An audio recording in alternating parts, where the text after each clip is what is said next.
everybody. Here is today's recap of our lesson on tessellation. So here is my tessellation piece, and I've looked at my tessellation piece and I've used my imagination to try and think about what my piece might look like. And when I looked at it this morning, I was kind of flipping it around and turning it and trying to see what it looked like. And to me, it looked like an old man with a big nose. All right, so there's his big nose. I went ahead and drew a simple eye on it, quick little ear, made his mouth a little longer, a little line for maybe a hat or some hair. Okay, now I am going to have to apply this little design to my whole entire tessellation. And yes, that can be a lot of work, but here's a little tip that you can use to help make that work go a little quicker. Let me just move this out of the way for a quick minute. I'm going to take my pencil, and yes, I've drawn my designs on my tessellation piece. So now what I'm going to do is I'm going to flip it over. I'm going to use my pencil, and I'm going to really scribble darkly on the back. Remember, you're doing this on the back side of your tessellation piece. Just scribbling kind of darkly where I have those things drawn. All right, and now I'm going to flip it over. So again, let me show you this. I've drawn my designs on one side of the tessellation piece, and I've gone ahead and flipped it over, and on the back, really dark, shaded my tessellation piece in. All right, now our next job is to transfer this to the white paper. So what you are going to do, and let me see if I can find a spot that it fits in. No, let's see. Where do I have a good one? All right, well, I'll go with this one here. So you know what?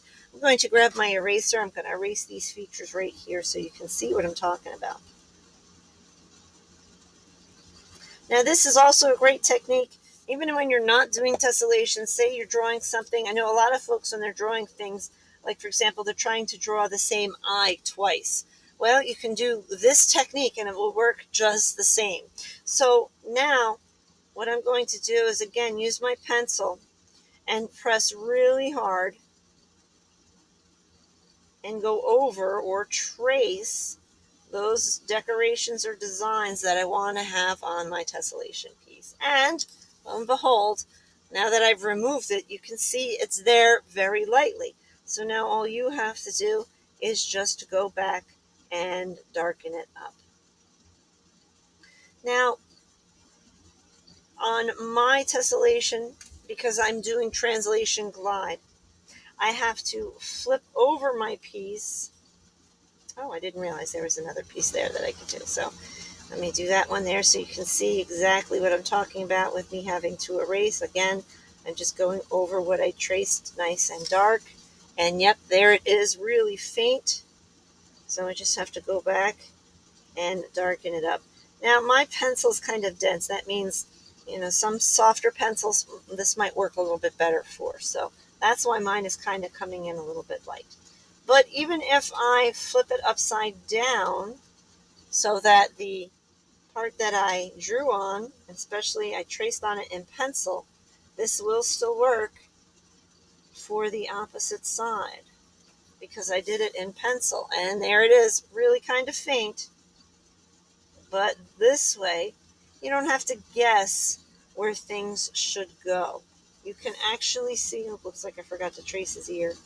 You can actually see where you have to put those things, and you can get a more perfect image than just trying to do it freehand by hand. So what you're going to do is you're going to apply all of your designs to each one of your puzzle pieces, and then next class we'll be talking about options where you'll be able to color or shade these in.